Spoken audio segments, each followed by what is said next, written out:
Hello. Hello. How's it going? Good. Hey, I have something for you. I tried the Zeolite, the nano version. Uh-huh. W- Way different. It Uh, like totally reaches blood-brain barrier. Definitely. is it different formulations? It's still a powder? No, it's like this spray. You just spray it in your mouth. Interesting. Yeah, it's definitely different than the zeolites. The other zeolites I really like for digestive tract, but this one is really good if you feel like it's something in your brain and you're just like, God, I can't get rid of this. It works. It That's works. super interesting. Mm-hmm. What I was gonna cover today, I have a client, she's on hormone replacement therapy. She started with us and she gained 10 pounds by joining the coaching program.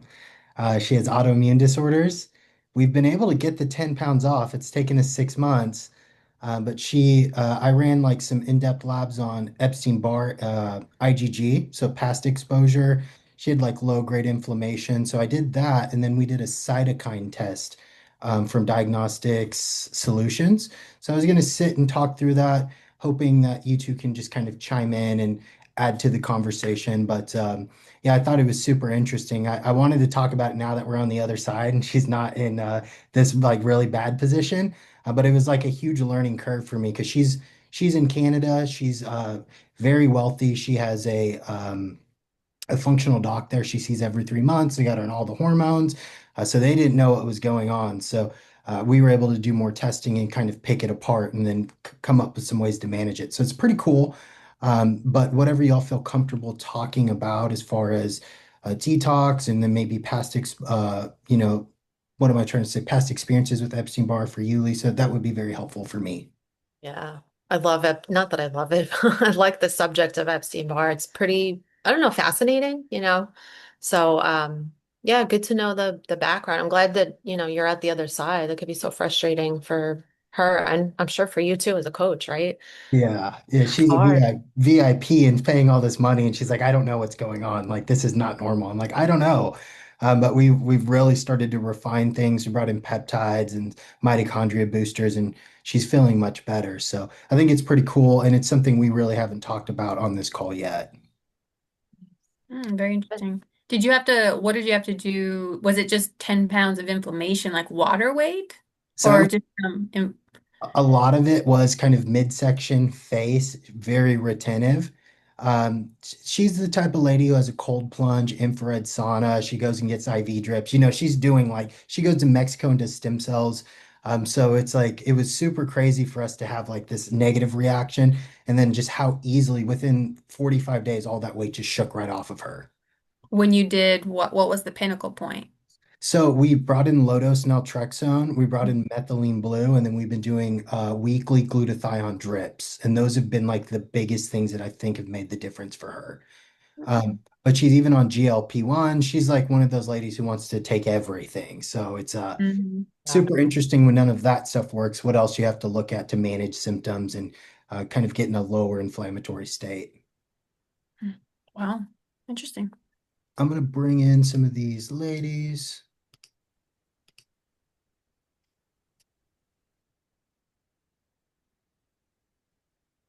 Hello, everybody. Thank you for your patience. Coaches and I were talking through some things that I wanted to talk about today on the Hormone Happy Hour, but I wanted to pause and see how everybody's doing. Feel free to unmute yourself or drop something in the chat. I'm having a great day. Coaches, how is y'all's day going? Yeah, so far so good. You're going on vacation soon, aren't you? I am. Yeah, my flight is tonight. So, yeah, I've been having a lot of conversations with my clients today and just wrapping up everything. But yeah. That's great. Yeah, having some downtime is definitely necessary. All right. So, um, if no one has any questions or anything for us as a collective, I'm going to walk through a couple things. It's kind of like a case study, I would say. So I have a current client, and she's been on bioidentical hormones for 5 years. Uses all different peptides. She gets stem cells. She's doing all the anti-aging biohacking stuff. And as she's joined our program 8 months ago, she actually had gained about 10 pounds. So her functional doctor in Canada, and as well as working with us as a coaching group, we were trying to refine this process for her because it just didn't make sense. She's optimizing all of these things, why potentially she's gaining weight when she started tracking food and exercising. So my hunch was around immune function. So she actually flew into the US to do a set of labs, some other business stuff, but I wanted to paint a broad picture. So this may resonate with people who are on this call or anybody who watches this in the future is, traditional blood work. And then even as we get into advanced testing with hormones, it doesn't always paint the full picture, and there's so much more that goes on internally for us. So I wanted to talk a little bit more about immune function today. Before I pull up the labs, kind of talk through some of the things that we collected on her first set of labs to give us some insight on potentially other areas to start working on. But Epstein-Barr is kind of the first piece I wanted to talk about, and some of the interesting things with Epstein-Barr virus. 90 to 95% of us have exposure to Epstein-Barr. And that doesn't mean you're necessarily going to have an acute reaction or a chronic inflammatory action, but you bring in menopause, business owner, maybe digestive issues, detox issues, things can flare up. So that was something that we wanted to screen for her because a lot of her symptoms didn't make sense. None of the traditional inflammatory markers were elevated on her labs. And that can really put coaches and medical providers in a interesting position because to figure out what to do next can be difficult. So, other things to think about are, if you are on HRT, you're working out, you're doing all of the other pieces, but you're still having symptoms associated with chronic fatigue, inflammation, looking at immune function is something that I'm a pretty big advocate of, and we can get hyper specific on things. So I wanted to show everybody the initial set of labs, and we can see, Access Labs will give everything on out of range at the top. So this is helpful, but we'll look through it in chronological order.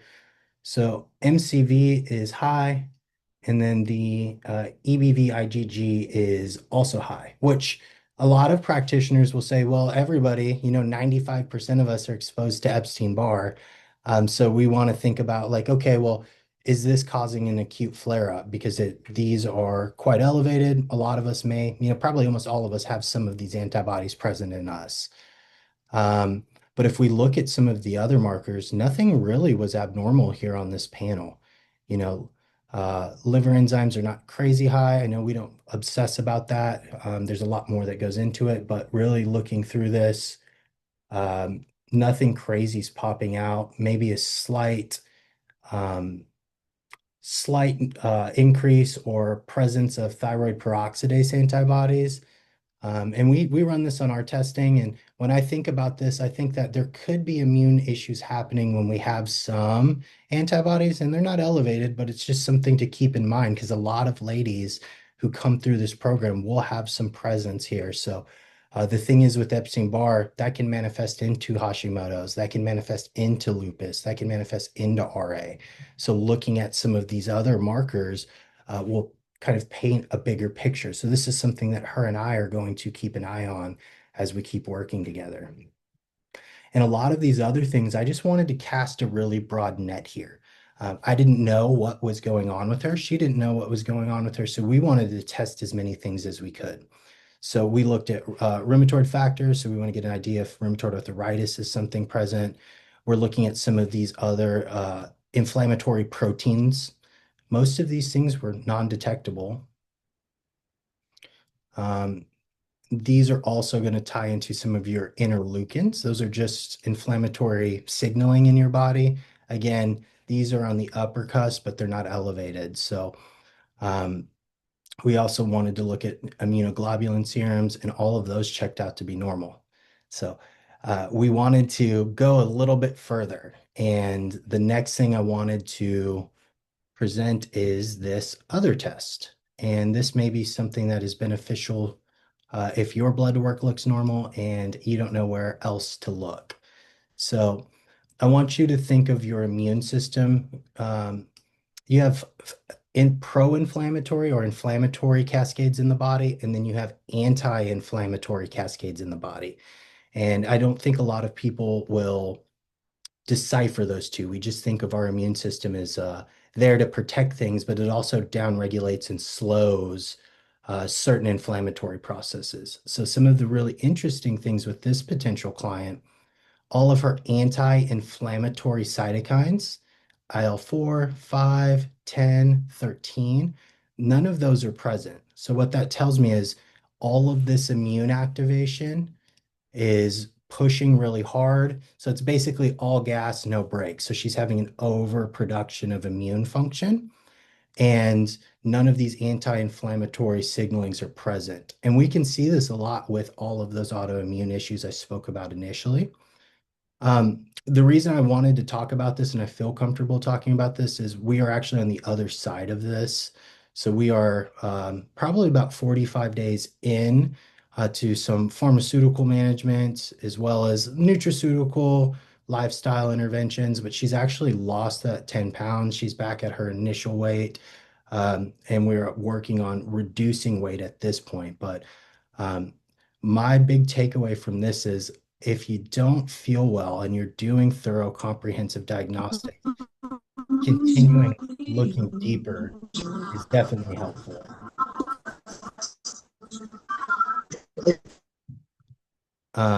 So yeah, I thought that was pretty interesting. Um, Coaches, do y'all have any input on Epstein-Barr, Hashimoto's, rheumatoid arthritis, past experience with clients, yourself? We can kind of go down different rabbit holes from gut to detox to lifestyle coaching. I'll leave the floor open for whoever wants to go first.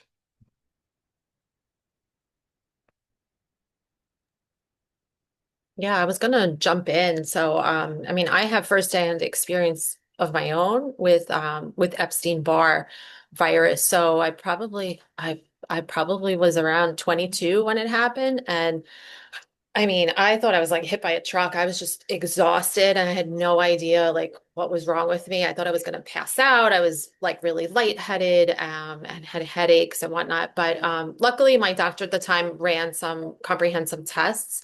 And yeah, I had Epstein-Barr virus. And so, I mean, that was like the age of 22 to 24. It wouldn't come back around full circle for me until, I mean, I got diagnosed with Hashimoto's a lot later, probably like 2018, 2019. And that's when I started digging into like the functional medicine world. I wasn't really a part of that, world at that, up until that point. And a functional practitioner was like, oh my gosh, your Epstein-Barr is, I mean, it was astronomical. It was really high. I was just looking at that lady's numbers. I mean, I want to say it was like over 500 or something. It was really high. And then that's when I just started to kind of understand like there's a lot of like patterns and parallels that you could draw from Epstein-Barr into other autoimmune diseases. So great of you, Justin, to like look into all those other things because yeah, rheumatoid arthritis, lupus is another one. I think it's an ANA panel. I think that's what it's Yes. called, right? Because I have been tested for that in the past too. So when I first got diagnosed with Hashimoto's, then, she was like, we should do an ANA panel. And it came back, I forgot what it was. It's like kind of abnormal. It was like some sort of like, I forgot what it's called, like cell replication. It just looks like kind of abnormal. The last few times I have done it, it was normal. Came back okay. So that's good. But there's always like an inflammatory factor that goes into it. And, you explained that really well too. It's just like, the inflammation, it's like, let's look at it as like one bucket, but it's also different buckets. It comes from, it's physical stress, mental stress, emotional stress, toxic expo like, the list goes on. So again, it's different buckets, but once that bucket is filled from all those different things, like you could have physical stress and emotional stress and then, toxins and whatever. Then the cup overflows. And then, obviously that's how, autoimmune happens. So anyway, I mean, the things that I was put on at the time, we did more like holistic. We did like zinc, I think it was like quercetin, cat's claw, which I had never been on anything like that before, but it was like a tincture. And she had always told me to take that. It was like after like a sauna session. She said that like absorption would be really sorry. There's a lot of like, I have a lot of family in my house right now. So like there's a bunch of kids running around. Hopefully you guys don't hear all the background noise. But we did cat's claw. L-lysine, I want to say as well. So it's just like a lot of like antiviral and, immune support. It was just like a lot of immune support. I want to say even like vitamin C. I'll have to look up the stack that we had used. But it's a multi-prong approach is really what it is, and amazing that you were able to find you know, some unlocks for your client, to get her to feel better and whatnot. So Thank you so much for sharing. Can I ask you a couple questions about your progress into having that full-blown antibody attack to currently now?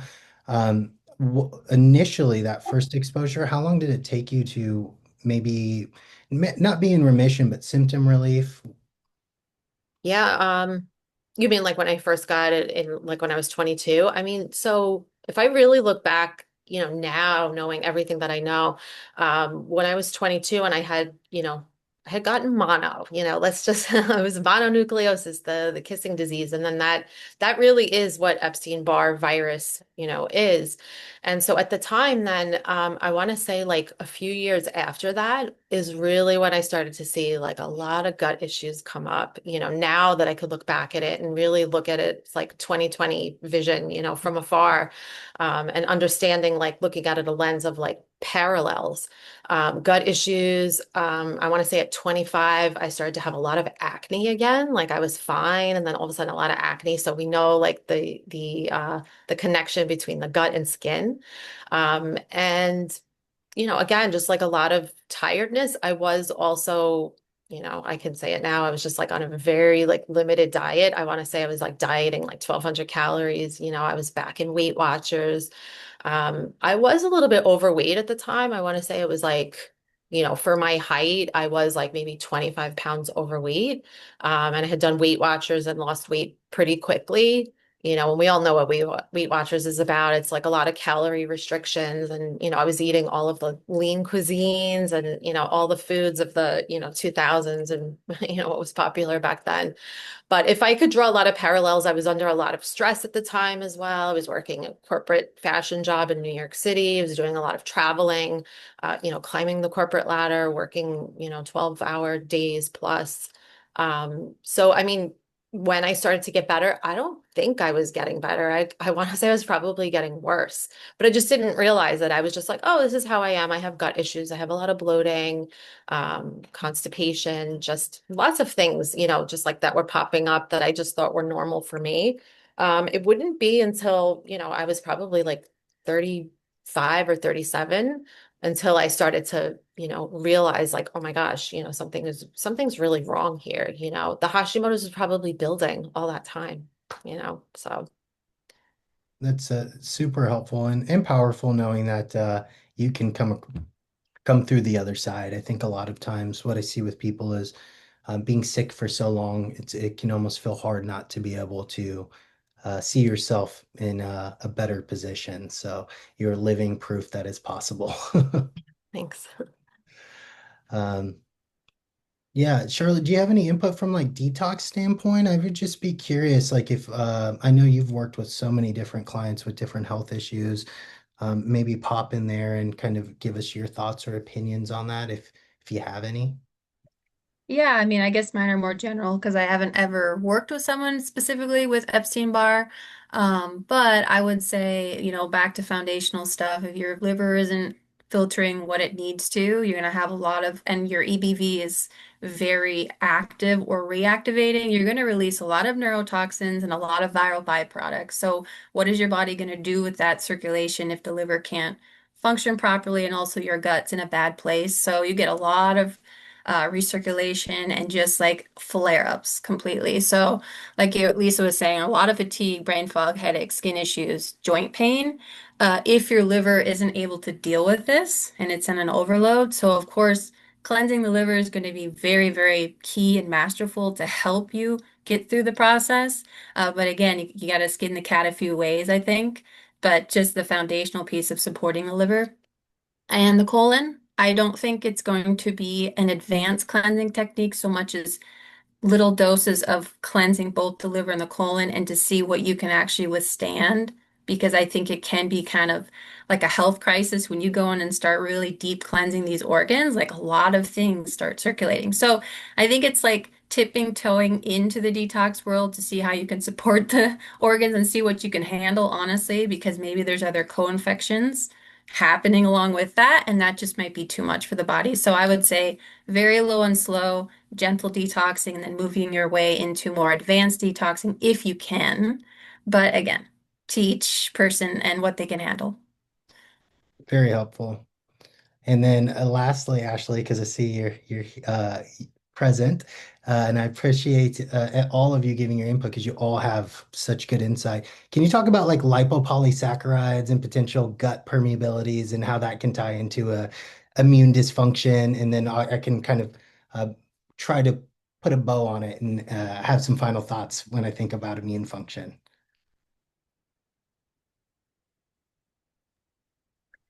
Yeah. Oh God, I was like, I feel like I could go so many different places. Um, so I mean, you just mean like from the gut and immunity, right? And that sort of perspective. Um, so basically, yeah, lipopolysaccharides. I mean, I don't know how much you'll know, but they're the molecules on the outer side of the membrane, and they play a huge role in gut immunity and really inflammation. And so when this is where, I mean, I'm sure those of you who've done a GI map with me hear this a lot, but I talk about like the gut barrier, right? Like what is impacting the gut barrier. One of the thing that, I also say a lot that is fascinating, we get 80% of our immunity from our gut. So when our gut barrier is not, I mean, healthy and thick and intact or whatever, then we lose a lot of that. That's why, when I'm looking at a GI map and, I'm telling people, I'm like, this isn't just like gas and bloating. This is like, are we getting sick often? What does our skin look like? And, there's just so much more to the immune function from our gut barrier. Even if we're not having gas and bloating, like that gut barrier can do that. And so, yeah, so the lipopolysaccharides, they're endotoxins. And when we have leaky gut or our gut isn't intact, then they can like go into the bloodstream and like create an immune response. They can create inflammation, and like get into the gut lining. And this is when, you go down, I'm sure, a lot of people became a lot more aware of like cytokines with COVID, but like this stimulates the release of cytokines, which produce inflammation. And like inflammation, it's what, when we talk about stress or just inflammation in general, like inflammation is, I don't know, sickness basically, right? And so it leads to just immune dysregulation completely. And when our immunity is dysregulated in chaos and we don't have that homeostasis. This is when that, Epstein-Barr is retriggered. This is when your autoimmune diseases are triggered. This is when you get IBS and IBD. It also impacts like how your like cell junctions. And so like it actually, it can be very cyclical and make the gut lining worse. Because then it's just damaging the gut barrier. So it's a really like ugly cycle. And then often we see leaky gut with that as well. And so I think the bigger thing, just especially as it relates to this conversation, is once we are triggering that like inflammation and cytokine, it's kind of an ugly snowball. So then we get more inflammation. You're more likely to get brain fog. You're more likely to get insulin resistance and, metabolic dysfunction and more likely to be sad and even like cardiovascular stuff. And so, yeah, that's when, I mean, y'all know, like gut to me is almost everything. So how do we, build that gut barrier? How do you make sure that you're getting everything you need to, like I'm a big fan of L-glutamine and colostrum and butyrate and zinc and all these things, how we can support that gut barrier and rebuild that gut barrier. I also think on the holistic side, this is when you address stress a lot and lifestyle. And I talked about this last week, but joy and all of those things, like because stress has such a huge impact on your gut and your gut barrier. I mean, one of the things I talk about a lot when I'm doing GI maps is talking about how like stress is one of the things that opens up those cell junctions, and then you get all these bigger molecules coming in. And it's, something that we have control over, quote unquote, or at least how we're processing that. And that, but of course, we also look at it from a diet perspective and fiber, which is like feeding that mucosal layer to help give some barrier to that as well. But potentially also addressing other things that are creating inflammation. So like if you have dysbiosis or overgrowth or, a poor diet or whatever, like I think it's important to address those things, but I like to look at it from both sides. Like how can we beef up that gut barrier as best we can, and be building that while also taking care of things that are tearing it down. Um, anyway, I don't know, I went on like five different tangents there, but No, that's great. Yeah, I think the big pieces like with gut is the immune piece. I think the neuroinflammation piece. So we see the change in cognitive ability. I think every time or a lot of times people associate looking at a GI map just solely for I don't have any digestive issues. Well, sometimes symptoms can be asymptomatic, and then we see it kind of spill into other cups. So if we have a lot of inflammation or like the metabolic syndrome is a really eye-opening piece for me. I never realized how much specific commensals can impact the ability to like manage glucose appropriately. I don't think a lot of people understand that. So I think looking at it from all the different angles, because usually a synergy of all of those things is what's going to help somebody. And then everybody's different. So your needs are different than my needs versus Charlotte versus Lisa. And that's what makes this interesting to me is we all kind of have our own ways of healing. Our own bodies need specific things. Kind of talking big picture because I wanted to, talk about hormones. So, if we're looking at using bioidentical hormones, we can't just focus on blood serum levels. A lot of the hormone receptors on your mitochondria, um, you need adequate cell function to make hormones efficient. All of your testosterone, estrogen, progesterone, are all going to cross into the mitochondria. We learned that's the powerhouse for the cell.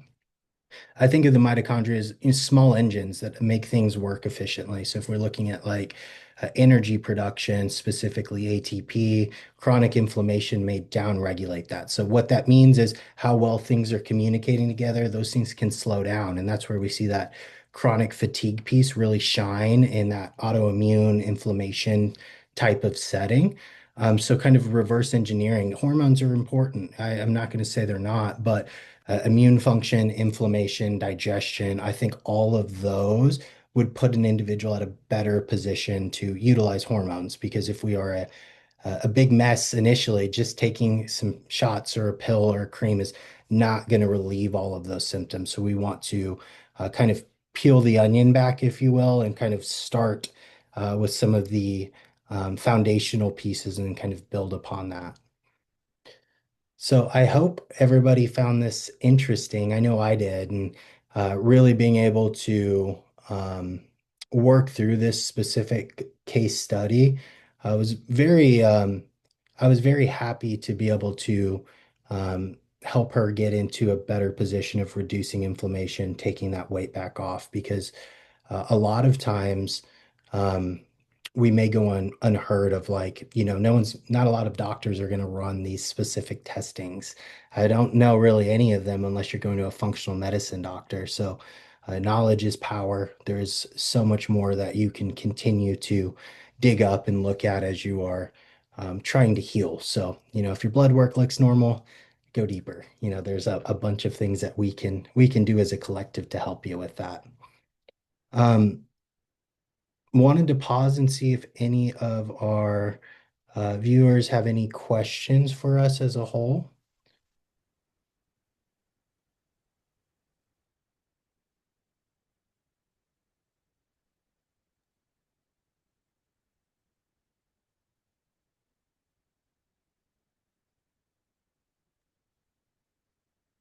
All right. Well, that was my big finale. What else can we talk about here? I'd love to have some interaction and see if we can answer any questions. If not, coaches, was there anything specific on clients? Any questions, concerns, anything we can talk about as a group?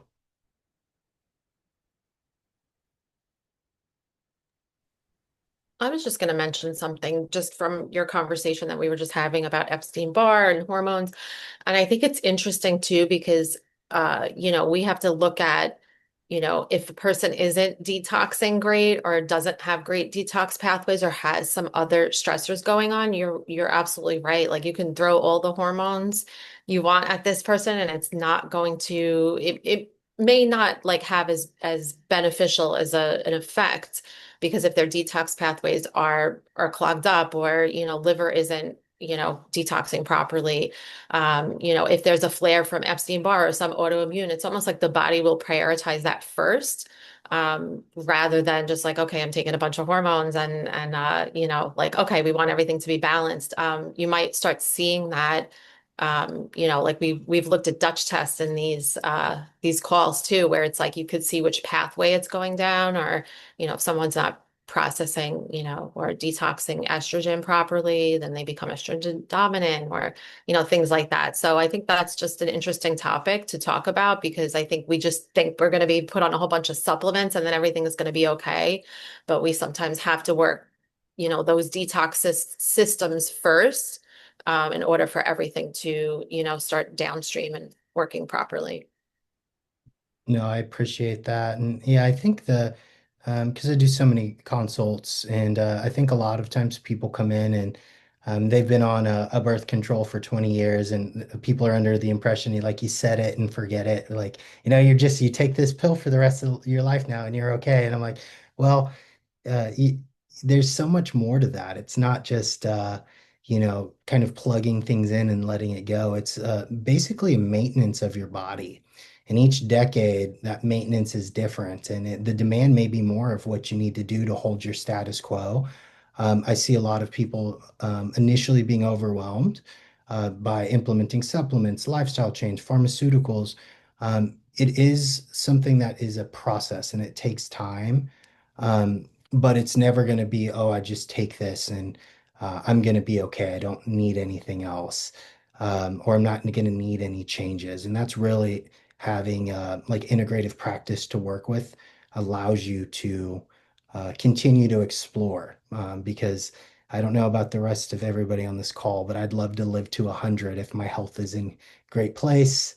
And how we do that is just keeping up with our body systems, and if things are becoming abnormal, intervening sooner than later is probably the best scenario, because the longer you keep uh, having symptoms, flare-ups, that remission healing process tends to be longer. So, working on these things initially really is the best course of action. Um, so yeah, those are kind of my thoughts on mitochondria function. I had somebody inquire about the coaching program if we look at things like that, and um, immune function that ties into hormones, that ties into gut, that ties into detox pathways, that ties into stress response.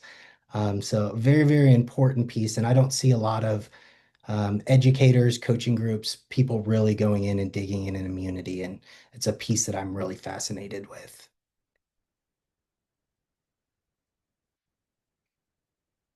Mm, I guess I can talk a little bit about, because Lisa, you were bringing up estrogen dominance and liver detoxification and some of the things, because you're talking about parallels and things intersecting. I think that kind of ties into like all of the things we're doing. I'm sure Ashley sees that with doing GI maps is a lot of things will have trends and that kind of points you in a direction. I think about that a lot with hormonal issues and estrogen dominance and potentially downregulation of thyroid hormone. We could see issues processing and clearing hormones, toxins. That in turn can increase things like estrone and other inflammatory markers. So I think when we look at detox pathways, and I know we always hit home on this so much, is I really think it's kind of the foundational work of really being able to get your body in a good position, is being able to clear stuff out. Um, yeah, I think that those are probably my biggest takeaways from it. Um,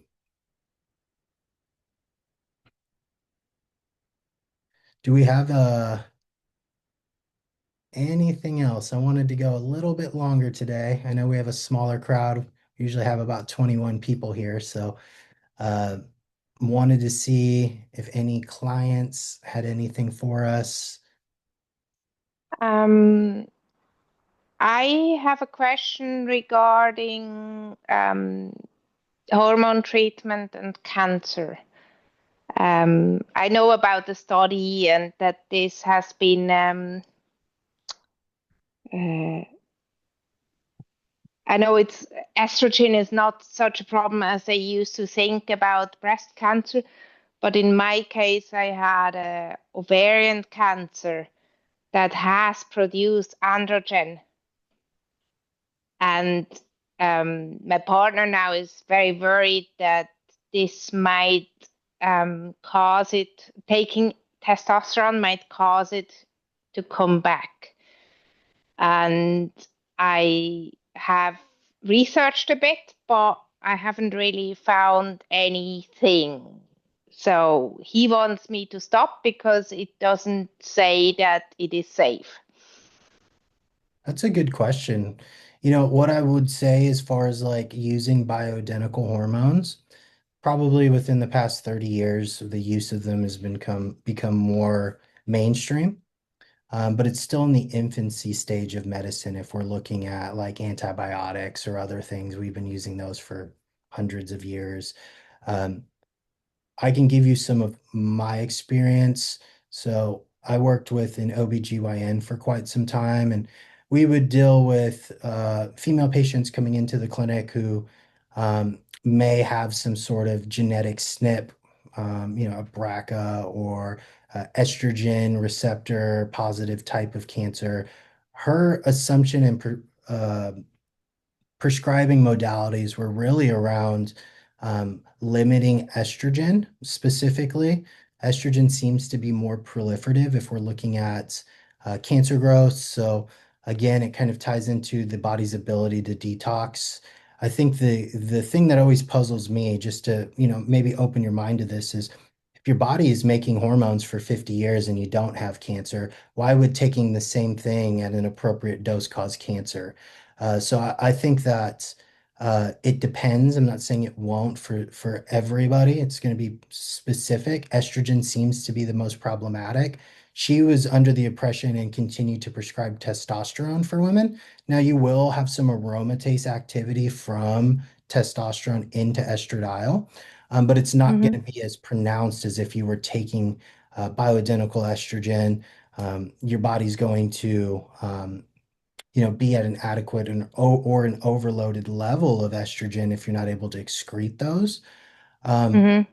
what I've seen from medical data, though, is testosterone replacement does not, but I don't think there's enough data on that yet.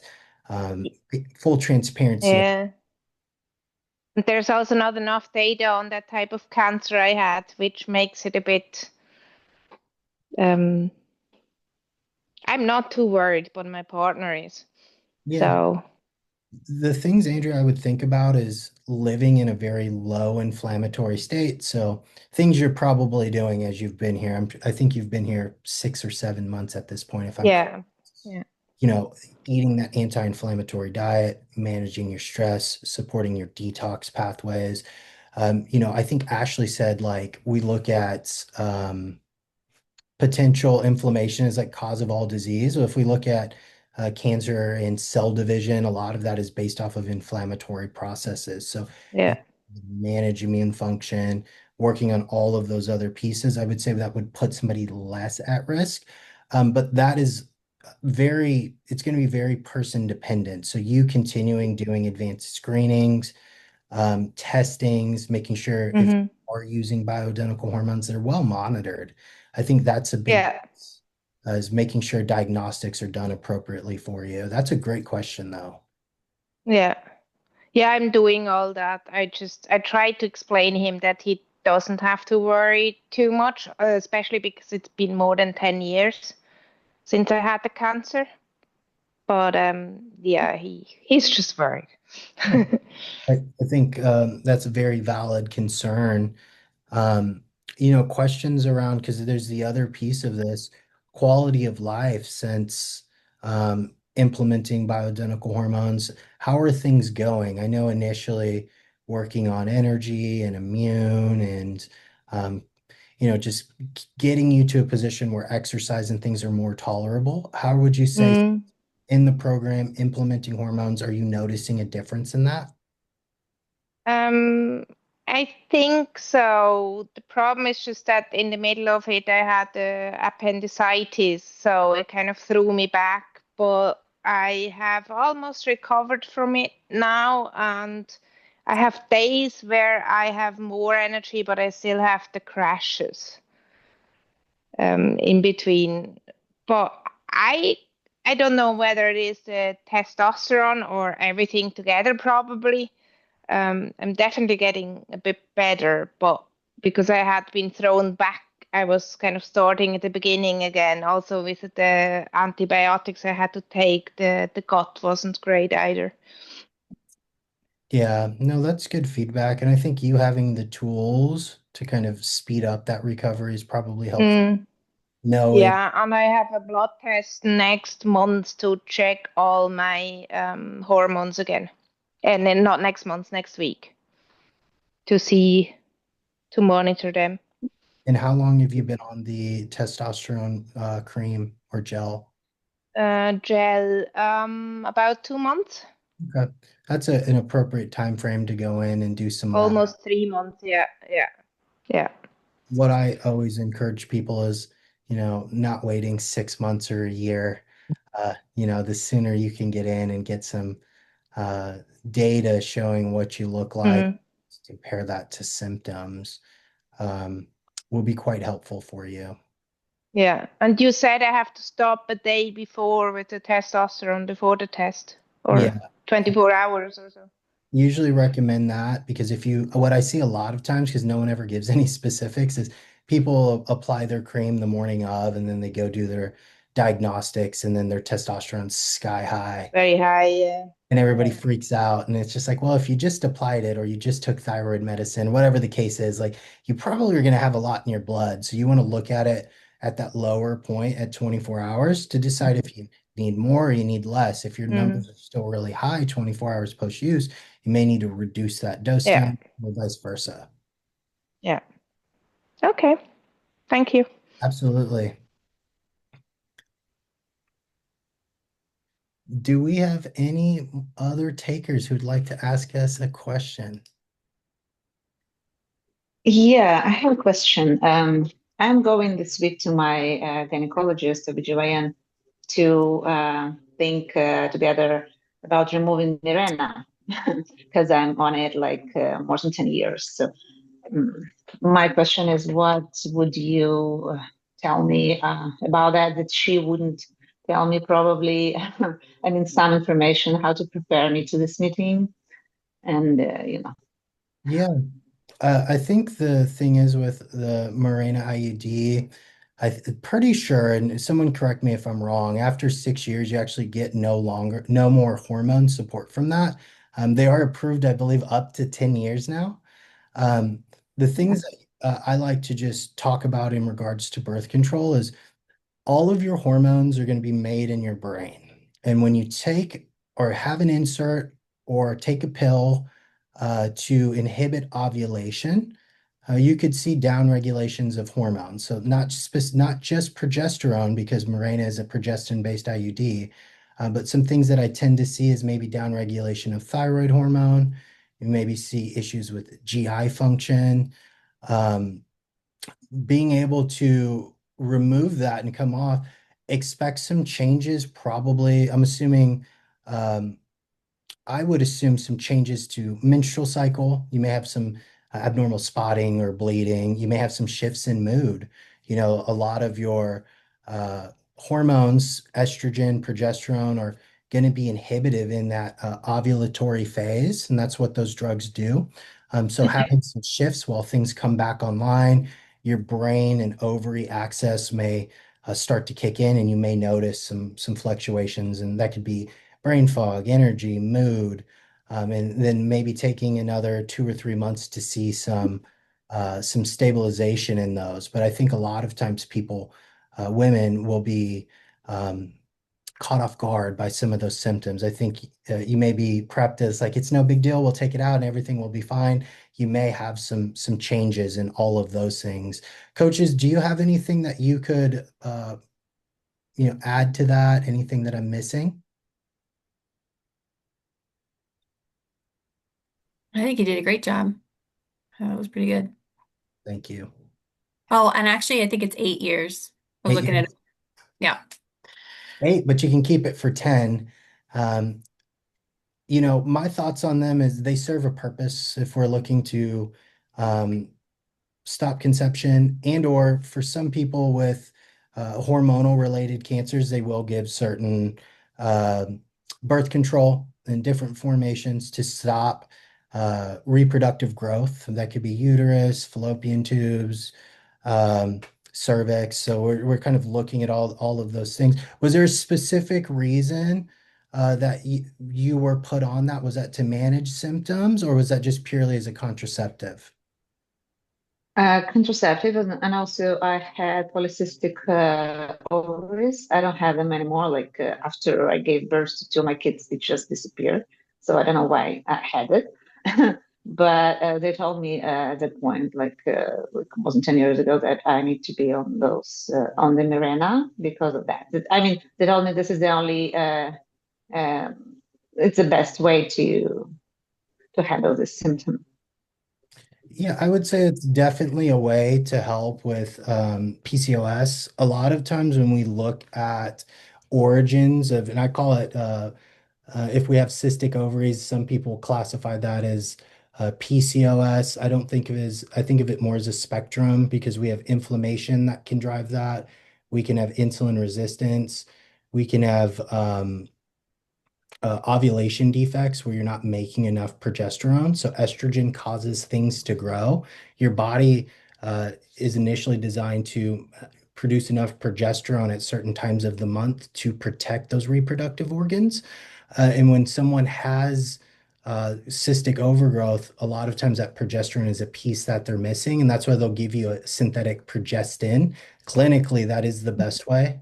I would say if we look at holistic, integrative approach, kind of looking at all those other pieces, inflammation, insulin resistance, androgen excess, um, those are going to be more root causes. So both ways work. I think it just depends on what that individual wants to do and or if they're having any hormonal related symptoms, the longer they have that IUD. What I tend to see is things like thyroid and GI function and just hormonal production. The longer you inhibit ovulation, those things tend to um, become more pronounced in your 40s and your 50s. And I don't know if the coaches would agree with me on that, but that's pretty much what we see with a lot of the ladies coming through here is something very similar to that. In regards to removing that, is she going does she run diagnostics for you? Is she checking all of your hormones and seeing what's going on? It's a new one. It's a new OBGYN because the previous one, it's good for you. You should have. That's why I'm changing her to a new one. I don't know what exactly she will do. We will start talking about it. Yeah, So your suggestion is to run some tests before? I would probably take it out. Everything's going to be low right now. And we see a lot of ladies come through here and they'll do their lab work and they're on a birth control of some sort, and progesterone will be low, estradiol may be low. So removing that, waiting a couple months. If your cycle, Mhm. if you're having a cycle, or if when you remove this, your cycle comes back, catching that in, days 19 through 21 on a blood draw, because we want to see if you're making progesterone. A lot of practitioners will bring you in on any day of the week and just draw your labs, and that doesn't give you a appropriate picture of our hormones producing at certain times of the month to see how well you're ovulating, because ovulation is a sign of health. Having that breakdown of the corpus luteum and bleeding every month means your body's working appropriately. And what we see a lot of times is ladies come in here with um, abnormal menstrual cycles and then kind of reverse engineering that process and seeing what's wrong with that individual. The thing is, it's not a one size fits all. Everything is customized based off of that individual's needs. And that's, not talking pharmaceuticals, even stress management, nutrition, exercise, supplementation. If we're looking at all those natural things, everybody on this call has probably a different protocol of what they're doing to manage their health. And that's what makes this super unique. So what you're Um, telling us is this test of yours, like after a couple of months after I take Mirena off and then Yes, check the hormones. Okay, thank you. absolutely. I used to have the Mirena when it was only 5 years. It's quite a long time ago. And after it was taken out, I had absolutely no bleeding, no period during the Mirena. And when it was taken out, I had almost a year of kind of very irregular on and off bleeding. And after that, it has completely recovered, gone back to a regular cycle. But it took a while after taking it out. But I didn't like mentally, didn't, couldn't say it affected me much, at least that.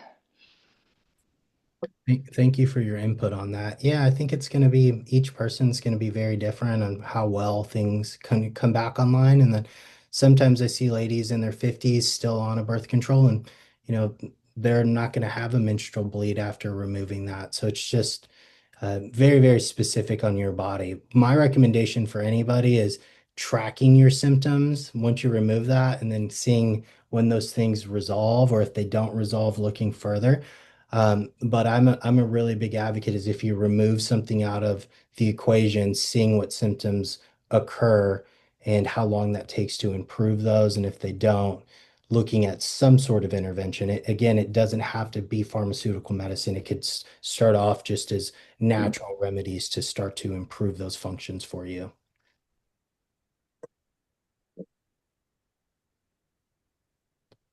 Do we have any other takers? I had a couple minutes here. I appreciate the conversations. Would love to have one more if anybody would like to ask us a question.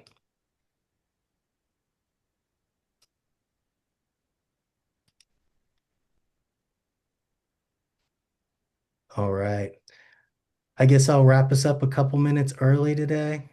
We'll have this available for replay. I want to thank all of you for joining us, and I hope everybody has a great rest of their week. Take care. Thank you. Bye.